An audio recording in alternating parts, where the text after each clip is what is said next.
Hello there. My name is Dr. Kathryn Garforth, and this is the Right to Read initiative.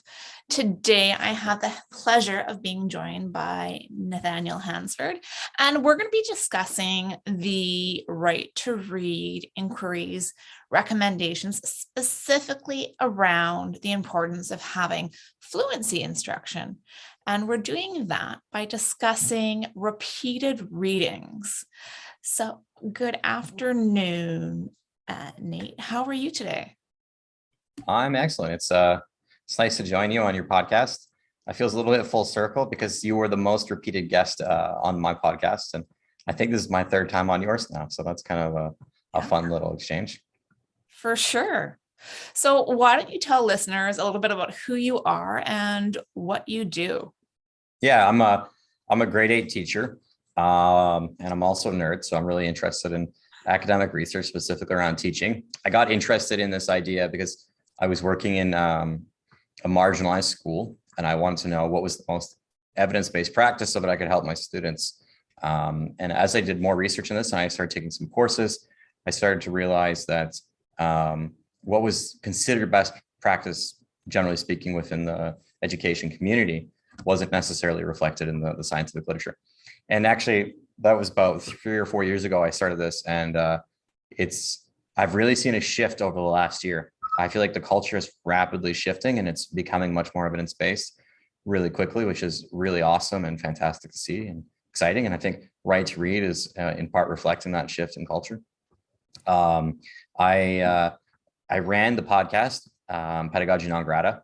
I guess technically we still do the podcast. I still have guests on the odd occasion, although I used to do it weekly and now it's much less frequent. I also am the main writer for Pedagogy Non-Grata's blog and website, as well as the website teachingbyscience.com. And I am the author of The Scientific Principles of Teaching, which is a book on the topic of what is evidence-based in teaching practice. Yeah, and you do some great work, and it's really nice because a lot of people don't have the understanding or the statistical knowledge to really do a deep dive into these meta-analyses and the research and really understand what's happening. But the way that you present it makes it very consumable and a source that teachers can reference to understand. That's the whole goal of everything I've been doing. It's just about trying to take the scientific literature and make it distilled into as objective as possible a material for teachers, because I think there's a lot of subjectivity in this field. And I just want to present what do we know with great certainty and what is less certain. Statistical evidence like meta-analyses. It's just, if anyone in your audience doesn't know, a meta-analysis is a study that looks at multiple studies, takes an average result to show you what is the normal outcome of an intervention. This is really important in teaching because there's a ton of variability in research, especially in education, because it's a very subjective field. So just as an example, there are phonics studies that show negative results, and there are balanced literacy studies that show really high results. And if you're cherry picking data, you can just take whatever study you want. Whereas what I've really been trying to push is this idea that we should be looking to meta-analysis so we can look at large amounts of data at the same time and make more generalizable conclusions, because it's not useful to pick the most extreme on either outlier to argue your point. It's better to look at the averages. And the average is very obvious that phonics outperforms balanced literacy. So that's why I'm a phonics advocate, not a balanced literacy advocate. So everything on my website, everything on my podcast, everything in my book is from that lens of what do we know based on analysis? Like, what does the vast majority of the scientific research show? And today I'm going to be talking about repeated reading and fluency instruction. And what do we know about that based on the research? Yeah, and for everyone who is listening, we do have links that we will put in the conversation under the replay and in the show notes, so you can get access to Nate's wonderful blogs and see his book.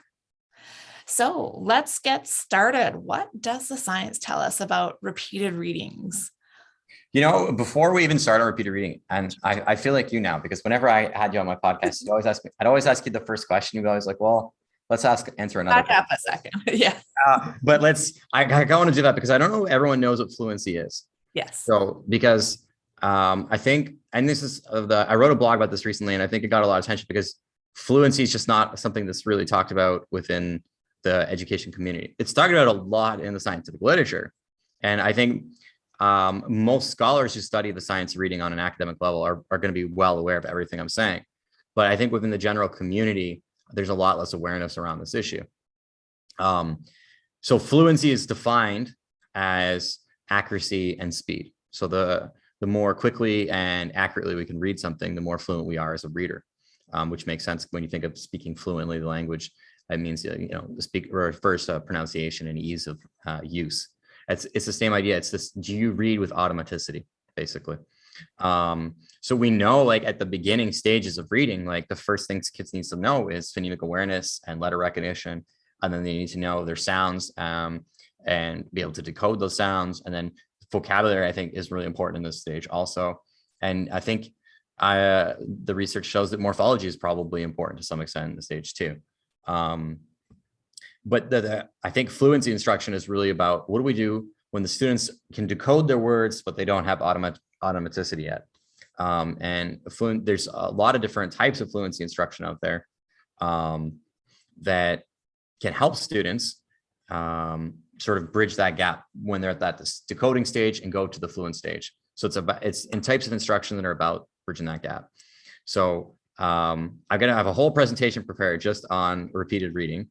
But I wanted to talk about some of the other concepts within this first, because repeated reading is kind of like, sorry. Quickly mention definitely. that a lot of people have heard of the National Reading Panel, and they might be familiar with the 5 foundations or the 5 pillars, the 5 keys of reading, and fluency is one of them. But it's one of those ones that's not really talked about, and it should be, because it's an important step in reading and becoming a skilled reader who can read the text and comprehend what they're reading because of the automaticity, or to be able to just look at it and read it. And to do that, what we're really needing is students to orthographically map the word. And so that's putting the word into their sight word vocabulary. And that means they're making the connections in their brain between the visual input, the phonological pronunciation, and the meaning of the word. And those are in 3 separate areas of the brain. Once we start building that sight word vocabulary, so the words that we've orthographically mapped, then we can start working on building the fluency. Yeah, I 100% agree with all of that. And I put out this article, as you obviously are aware of, Dr. Kathryn Garforth, on this topic. And I titled it, why isn't basically nobody talking about this?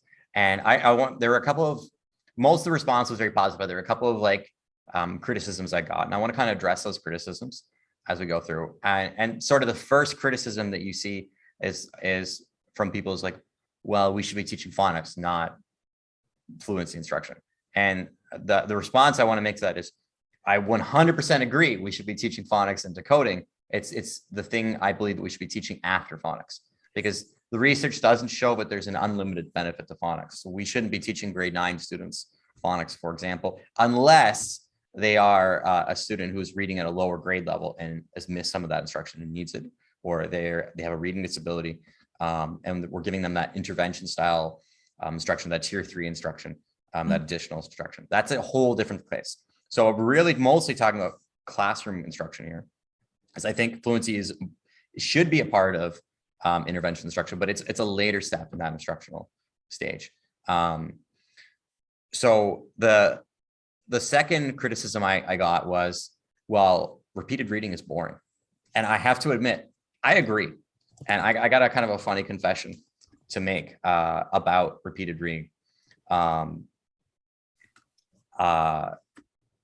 Sorry, I'm getting distracted by the comments. I thought it was boring too.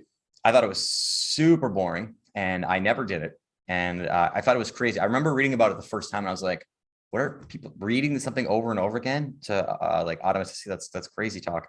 And I was interviewing Dr. Timothy Shanahan on it, and we had this conversation, and he was basically like, no, Nate, you're wrong. You're definitely wrong. You're 100% wrong. The research shows you're wrong. You're wrong. And he's a scholar I really look up to, and I was like, oh, if he says it, I gotta dive deeper into this literature and see what's going on. He was right. I wrote about it in my book, and it's not something I use on a regular basis. And then I'm actually writing a sequel to my book right now. It's part of why I was looking at repeat reading again. And I was going through the research and looking at more meta-analyses on. I was like, oh my God, the case for repeated reading is so like rock solid. Like the literature is so solid on this issue that like it's undeniable. It's like the science is so clear and concise. I'm gonna go over why, but the science is actually, in my opinion, far more concise on this issue than it is on phonics. And I think the science is concise on phonics.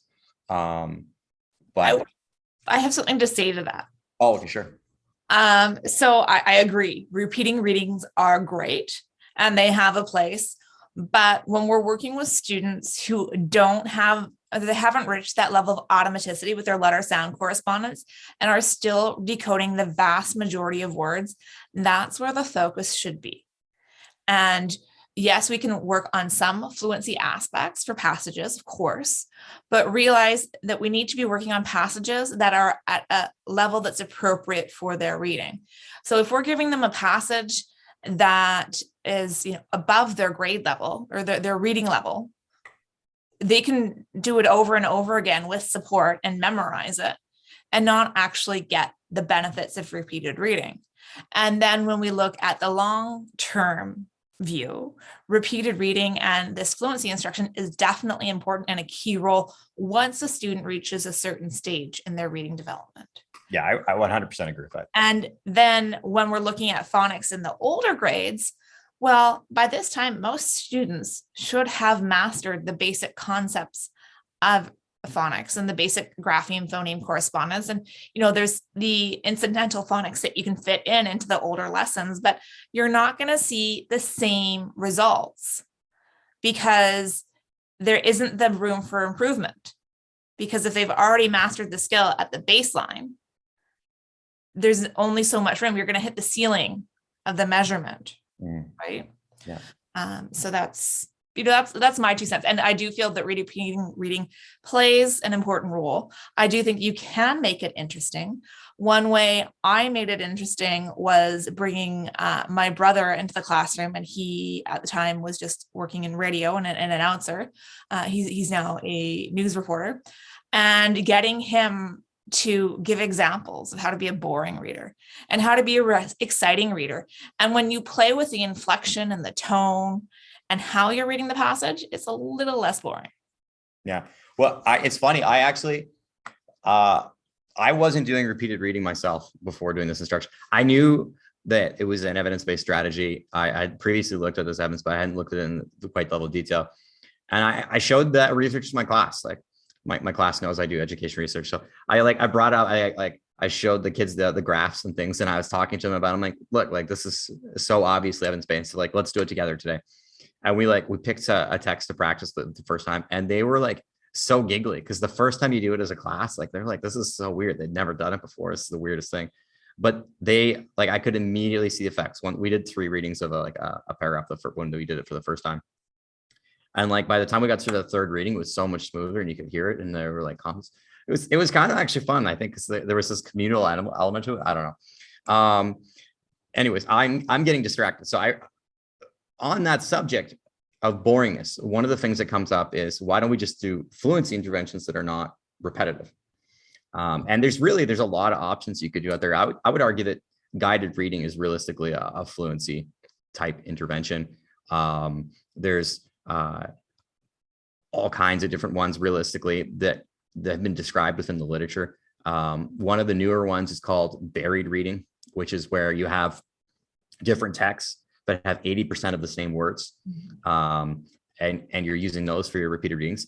I think that's probably the second best one in my opinion, actually. But there was a meta-analysis by Zimmerman et al. That looked at non-repetitive fluency interventions, and it actually showed really low results. I don't have it up on the screen with me right now, but I believe it was 0.1, which for the record is not statistically significant. It means it's not negligible. They couldn't find a meaningful impact of doing non-repetitive fluency interventions. And I'll show you in a minute, like the results for repeated reading are off the chart. Now there's the Iowa Literacy or Iowa Reading Council, Literacy Council. I'm forgetting the name. I'm sure someone's going to listen to this and be very angry that I forgot the name of the Iowa Reading Group, whatever their names, because they've done a ton of great research and they have put forward this model of varied reading with the 80% similar words. And their research showed higher results for varied reading than repeated reading, which is awesome. I have a couple of problems with that though. One, we have like hundreds of studies on repeated reading, and we have 3 studies on varied reading, last I checked. And they're all done by the people who created it, which I mean, we need some like independent studies done. And we need more than like a handful before we start being like, okay, varied reading is better. And I will also point out that the studies that looked at varied reading versus repeated reading, they did show higher results, but the difference weren't statistically significant. So basically, you're like, we could create like the same level of effect, maybe slightly better, in a more fun way where the kids aren't doing something so repetitive and boring. But then, of course, there's a third problem is, where do you get these texts? So you have to go to their website specifically to get it. Whereas repeated reading is literally something you could do with anything. You could basically throw any paragraph, as long as, and I think Dr. Garforth is right. If you give students something to read, I think you want it to be at a certain reading level, because you want it to be at that stage where they're sort of stumbling over some of the words or sounding out some of the words. And we're helping to build that automaticity, but we don't want them to be sounding out every single word, struggling with every single word, asking you to help them with each word, because then they're going to end up memorizing the text. And that's not the point. It's to help get basically increase the smoothness of which they read. And yeah, so that's my issue with the literature on other fluency interventions. So the only one I would say that is really evidence-based, the only fluency intervention I would say is really evidence-based is repeated reading. And if the results weren't so high, I would be like, don't do it, it's boring. But the results are ridiculously high. And I'm going to share that with you now, if that's okay. Yes. Okay.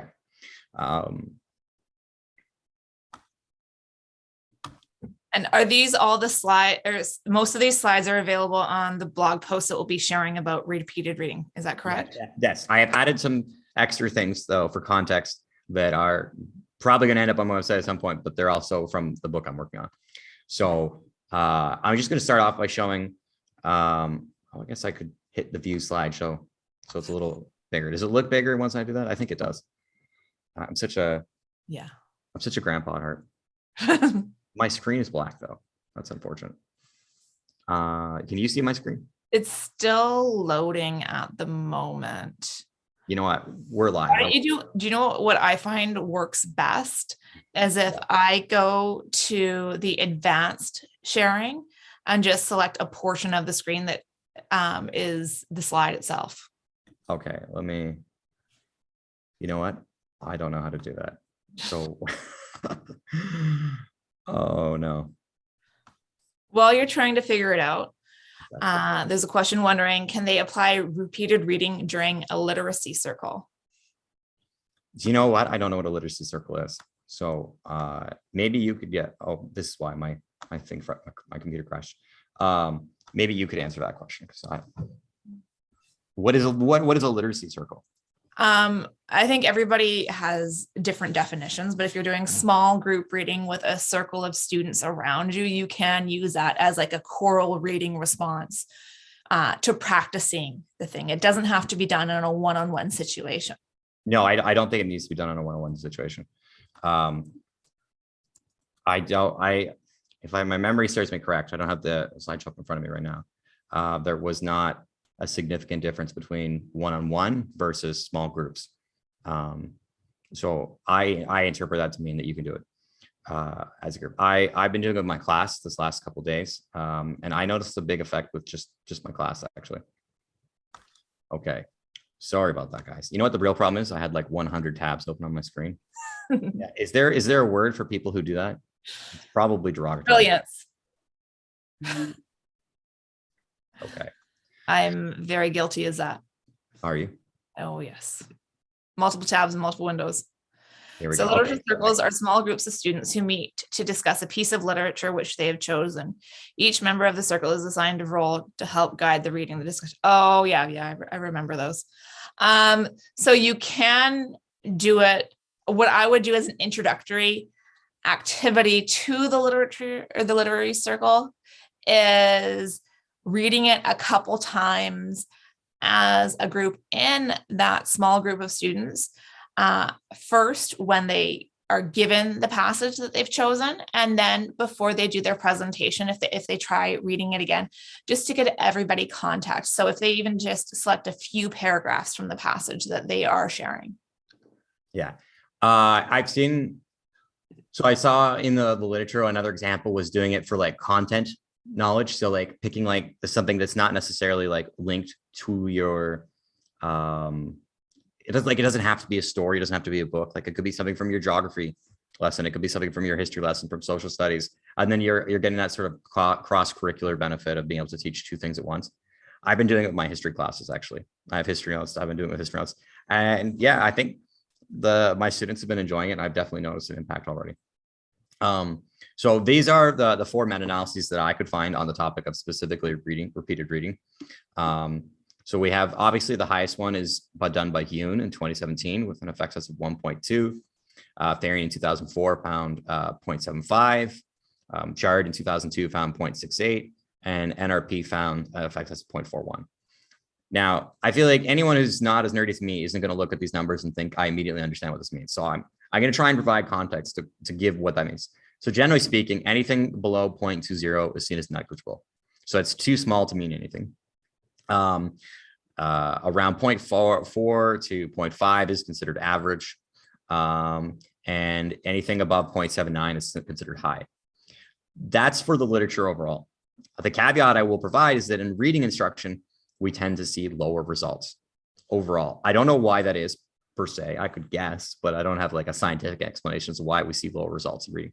So I don't, that explanation I give you is basically Cohen's interpretation, who's the guy who invented this whole system of statistics. But I don't think that works for reading instruction because everything shows low results in reading. So you have to kind of contextualize that. But here we have 1 study showing very high results, 2 studies showing, I would say, high moderate, and then 1 study showing moderate results. And to put this in context, again, the NRP found a 0.45 effect size for phonics.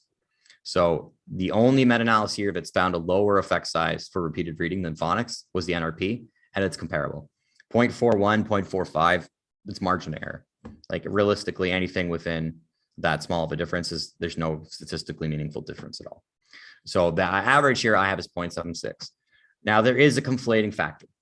And I'm going to skip ahead in my slideshow to talk about that actually. And that's this idea of how are we measuring this? So one of the things when I talk about this past, people always ask me about was like, well, how are they assessing this? Because yes, we see high results for repeated reading, but obviously if I have the students read the same text over and over again and then test them on their knowledge of that text, obviously they're going to show higher results, which is true. And I agree with that. And there are studies that have used that sort of strange study design. I don't know why people have chosen that study design. It seems kind of obvious to me that you would choose a different text than the one you had the kids repeat on. And there's a term for it in the literature. So the term for it in the literature is passage transfer. So this is the results from the Yoon meta-analysis. It's the most recent, and it also has the highest results by far. So they break it down by passage. So we see here passage transfer as it affects us of 0.97. So this, on average, studies that Yoon et al. Looked at in 2017, which use a different text for the assessment than the text they use for instruction, showed an effect of 0.97. That's huge.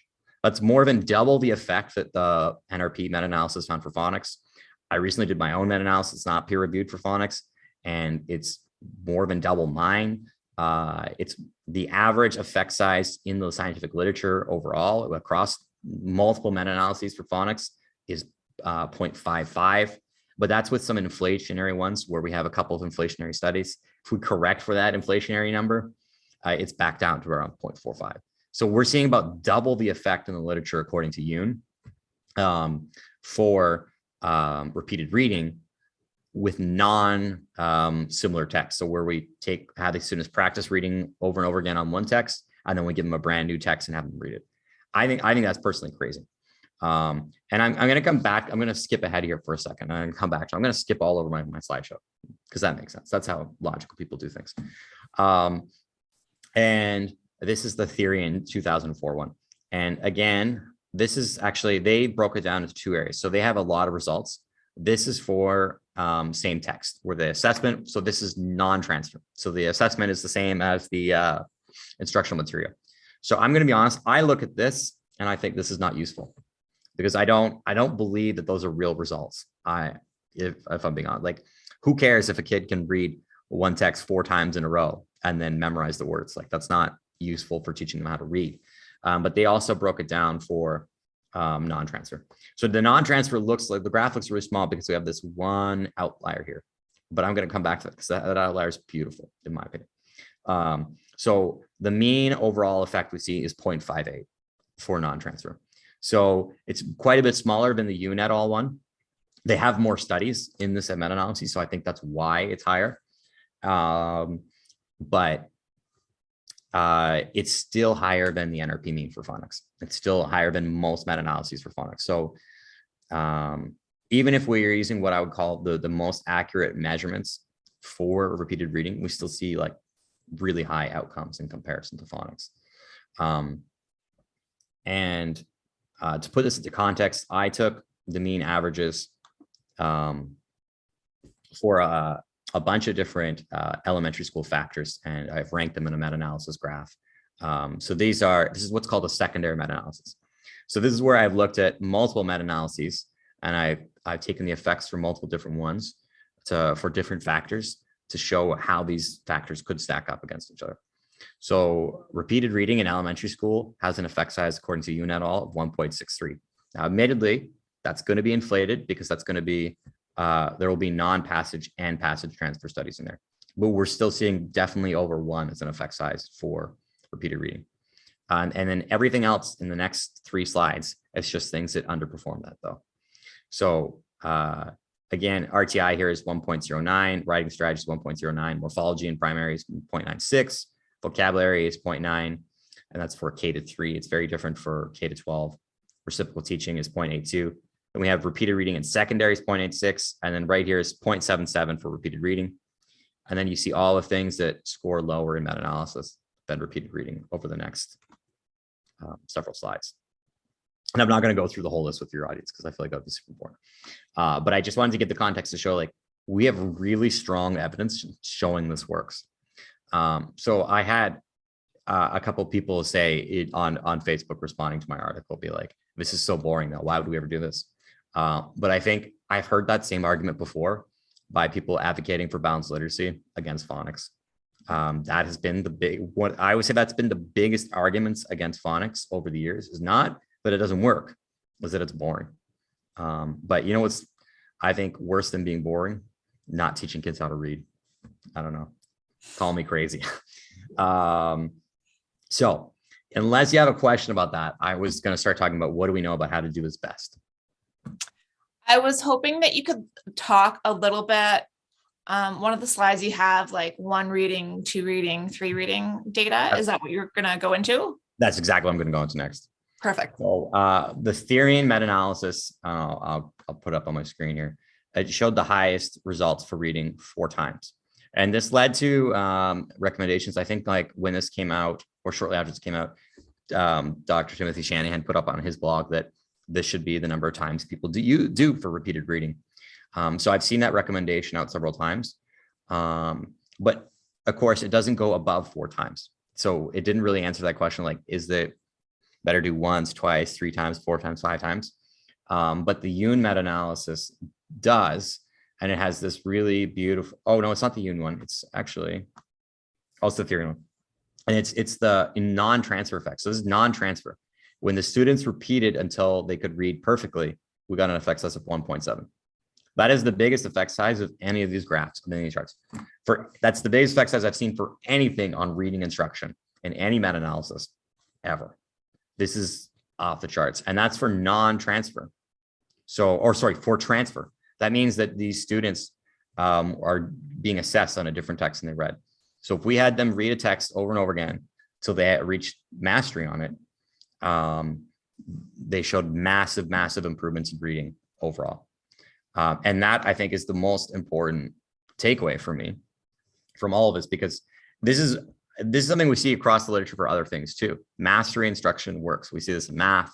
We see this in decoding literature.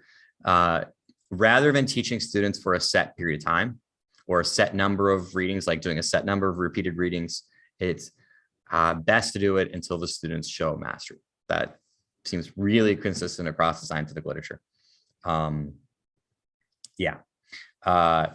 Interestingly, another one I wanted to point out that I thought was really interesting was, in comparison, look here, we have fixed numbers of readings, so 0.38. So this is where we gave them a specific number they had to do, and this is where we had them read till perfection. Like the difference is incredible. Another thing to think about is feedback. Like when I first read about repeated reading, I was certain the main benefit was going to be from the teacher telling the kid the word they don't know. And then the kid reads it again, and then they have to remember the word that the teacher just told them. I thought for sure that would be the main benefit.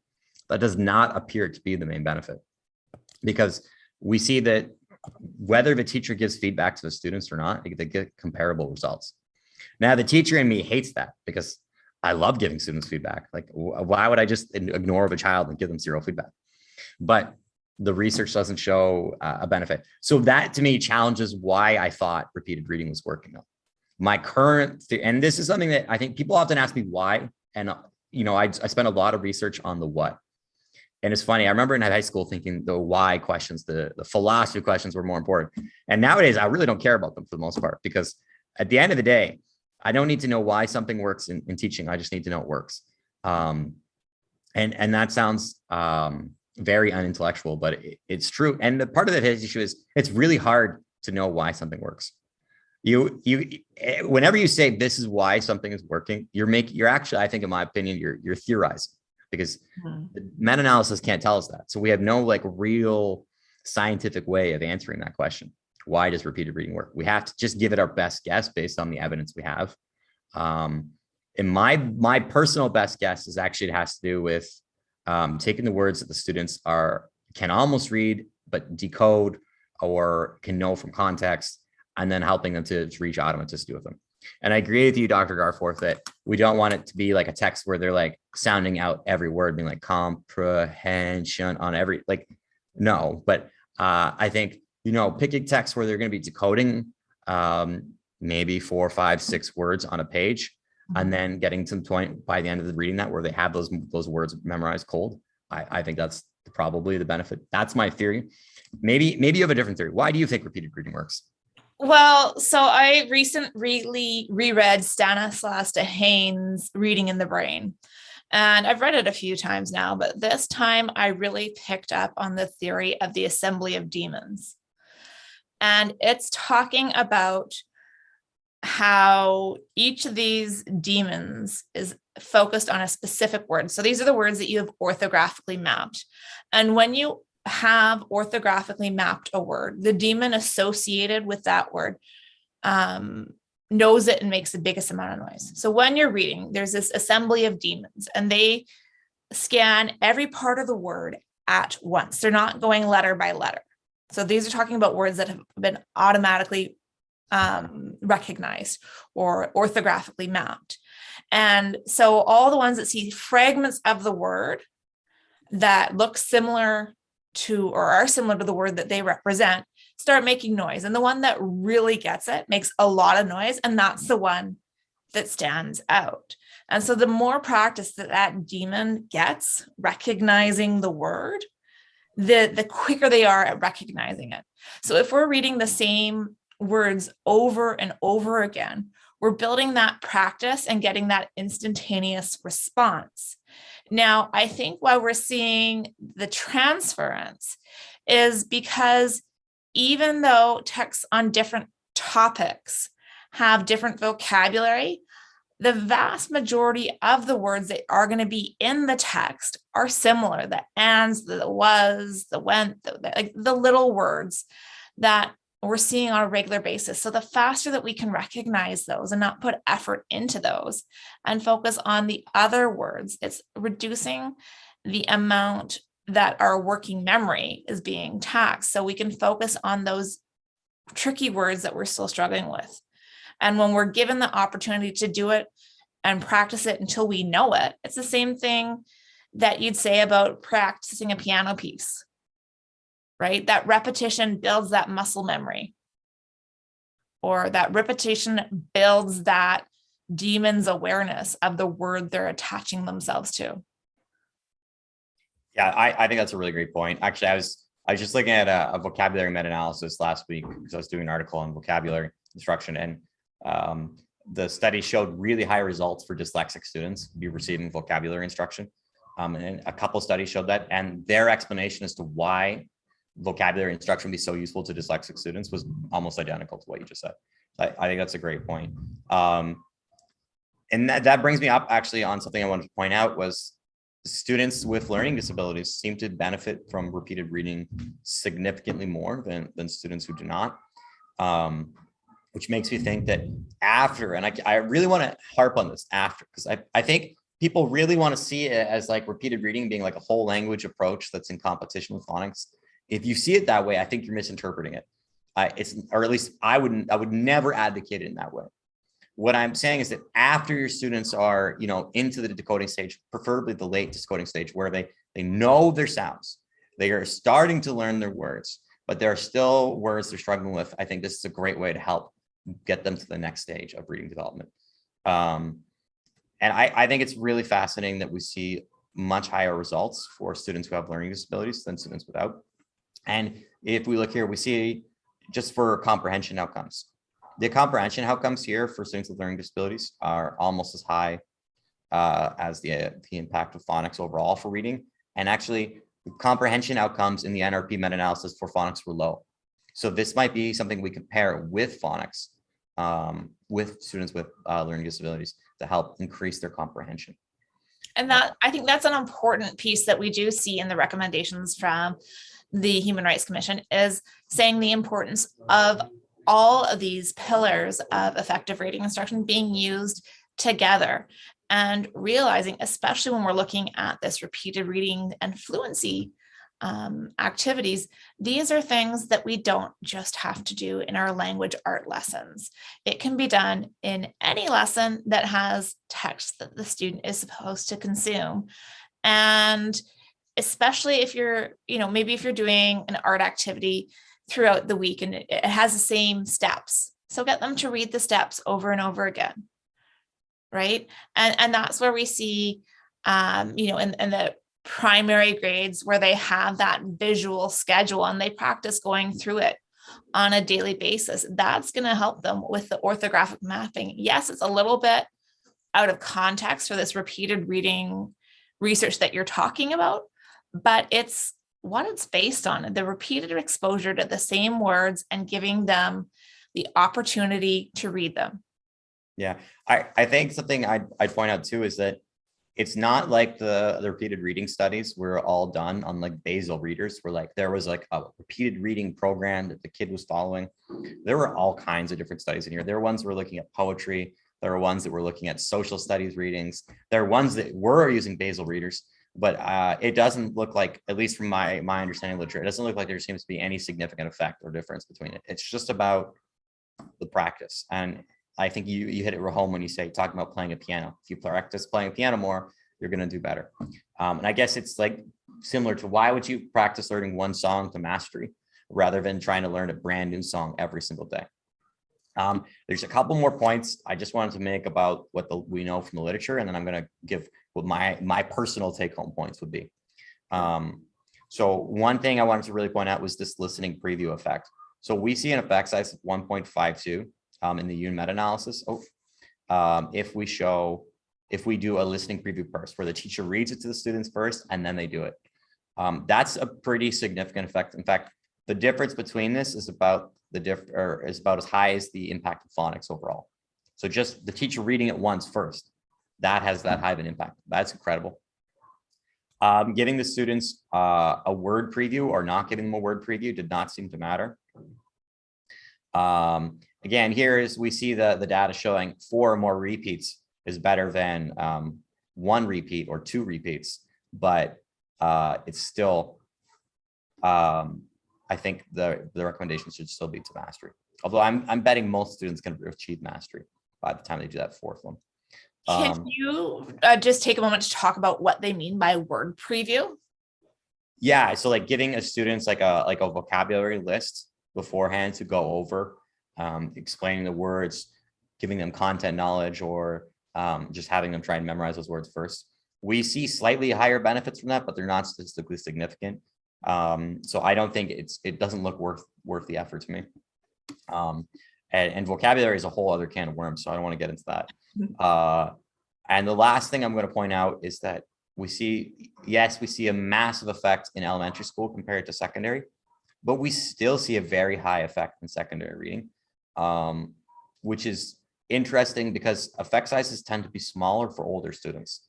So the fact that we see this really high effect size for secondary makes me think that maybe we should be doing reading instruction in some high school classes. Like if you have a grade 12 university prep class of kids who are getting ready to go off to like first year university, do I think they should be doing repeated reading? No. But if you have like a low level grade 9 class, I think it makes a lot of sense to spend some time on it. And I think something we have to consider is dosing, right? Like repeated reading, in my opinion, should not be something you're spending 20 minutes on. Like I wouldn't do like a repeated reading lesson, like today is repeated reading day, tomorrow is phonics day, and Friday is vocabulary day. I would not arrange a lesson plan like that. I would be like, you know what, maybe we're going to spend 5 minutes at the start of each class doing a repeated reading. And I would say when that makes the most sense in my personal, it's more my opinion than based on the scientific literature, but I think when this makes the most sense is probably grades 3 to 6. When we're having students sort of, hopefully they've learned most of their sounds, and then we're starting to get into the more fluent reader, but not quite. I think it makes a ton of sense logically or rationalistically to look at repeated reading during this time and do a little bit more of it. Maybe do 10 minutes a day. I don't know. I don't know. We don't have very specific stuff in the scientific literature. So when we give these kind of recommendations, it's always personal preference, but I would say that's when you're probably going to get your biggest bang for your buck. Personal takeaways. I think that repeated reading is definitely evidence-based. I think we should be doing it to mastery. I think we should be doing a listening preview. And I think we should be doing it after the decoding stage. I actually think it's fine if you're, in the early part of the decoding stage, in the sense that like students know some of their sounds and they know some words. I think it would be fine to do a repeated reading. You could even use a decodable reader if that was something you wanted to do, and do a repeated reading with that. It wouldn't be my like go-to, wouldn't be my personal preference of something to do in an early class, but yeah. So I see there's a Q&A, or there's some comments in the chat. Are there any questions? Because I'm done lecturing and talking at people. I feel so bad. I'm just talking. But you're giving great information. We've been answering the questions as we've been going along. Oh, have you? Okay. Yeah. So I feel, it's definitely something to consider, and step outside of that language arts comfort box and use it within your other subjects. And I know, one concern a lot of teachers have is, how is I'm supposed to put all of this in a day? And that's how you do it. You take it across subjects. And that's how, STEAM teaching works, right? You get the science, technology, engineering, arts. STEM? No, STEAM adds arts. Oh, really? I haven't looked at this. Yeah, so STEM is science, technology, engineering, mathematics. STEAM is science, technology, engineering, art, and mathematics. Interesting. So that's how you go from STEM to STEAM. Okay. Hadn't heard that before. Learn something every day. Yeah, exactly. And, looking at this repeating reading data is definitely important for us to realize that, there are some reasons why things were done a certain way. And when I was reading your post recently, I just finished reading Anne of Green Gables with my daughter, and they were talking about the recitations that they did. And you mentioned, in the 1800s, and they're, reciting text. I know. Totally brought that to mind. But that's what they were doing. They were practicing with the text that they had available. It wasn't the days where they had a million books on their bookshelves, right? It's when they only had a select few, and it was a valuable resource. I was thinking about that today, actually, because I was doing repeated reading with my class. And I just thought if anybody walked past my class right now, they would think I'm such a crazy person or such a crazy teacher, because they just hear all the kids talking. And I had the War of 1812 note up on the screen, and they're just reciting facts from the War of 1812. And I must have seemed so crazy, but I don't know. The kids kind of liked it. They were giggling, and they were reading it so much more smoothly by the end of the 5 minutes we spent on it. And then we just continued on with our history lesson. It's definitely a practice I'm going to be doing moving forward. And it's definitely a practice I'd love to see people do for students who have reading difficulties. Definitely. Well, thanks again, Nate, for joining me today. I always love our conversations, and I look forward to seeing your ones in the future, especially if we can bring the relationship between the research and why the recommendations have been made in the Right to Read inquiry for best practices in teaching reading. And I think it's important to note that some people see this report as just for students with dyslexia or struggling readers. But when we look at the results that you've just shown us, this is effective for all students. Yes, it really helps the kids with learning disabilities, but it's still going to help all of your students. And I know that's an argument that we're seeing in opposition of these recommendations, is that it's not for all, it's just for some. But you know what, it actually really is for all.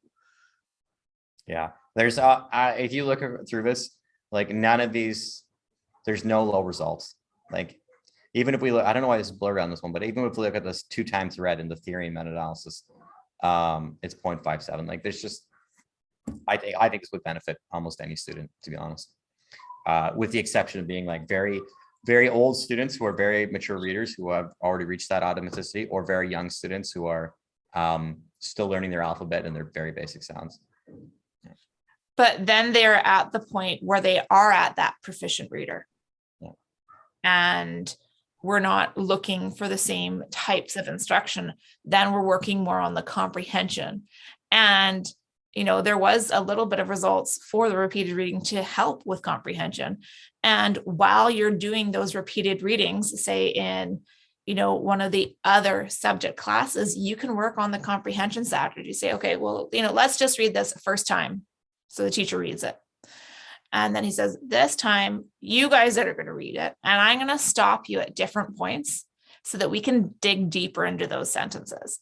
And I remember that happening when I was in high school and we were reading Nicole Machiavelli's The Prince. And, some of those chapters are just a paragraph long. And I'm like, great, I can do this type of reading. But then the teacher took us through it time and time again. And I got so much more out of every reading, and having him do that explicit instruction and scaffolding for how to do it really allowed me to learn that deeper process. Yeah, that makes a ton of sense. I hated having to read Shakespeare in high school. And I was at one point a high school English teacher. I'm not right now, and I'm a grade 8 teacher, but I refuse to teach Shakespeare for a whole variety of reasons, if I'm being honest. But I can't imagine taking some complex text like Shakespeare and trying to read it and understand it like one reading through. Mm-hmm. I don't think you could do it. Like if you can read Shakespeare, like a new Shakespeare play, like very casually as you like sip your morning coffee and totally understand it and comprehend every bit of it, you're way smarter than me. Like way smarter than me. I definitely could not comprehend that without multiple readings. So I can definitely see why repeated reading could make sense in certain contexts for comprehension. And I think part of it too is just like, if you have greater automaticity as a reader, you're going to have better comprehension. I like the balanced literacy advocates. One of the things they tried to say was that we can't teach kids how to decode because it'll take away from the comprehension time. But if kids can't read, they can't comprehend.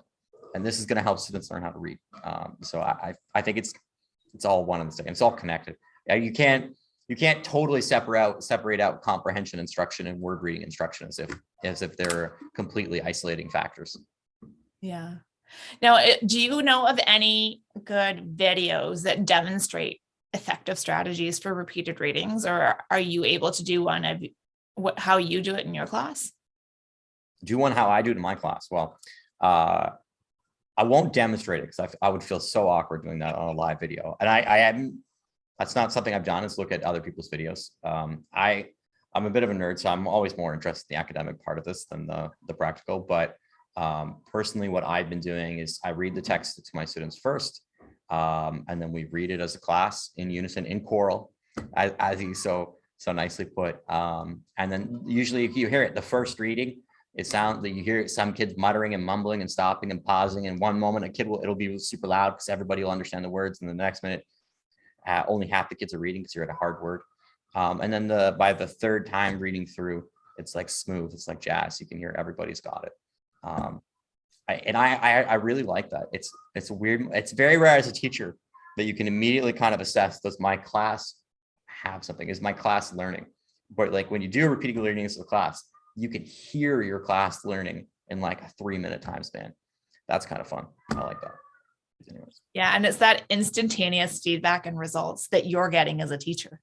Yeah. And you never get that as a teacher. Yeah. Especially in the older grades. No. Well, thank you for joining me again. I've really enjoyed our conversation, and make sure those listening are liking and following the Right to Read initiative so they can learn more about upcoming conversations. I know later on today, I'm speaking with Cheryl Banschak about the Right to Read inquiry and the cultural view of reading. Take care, everyone.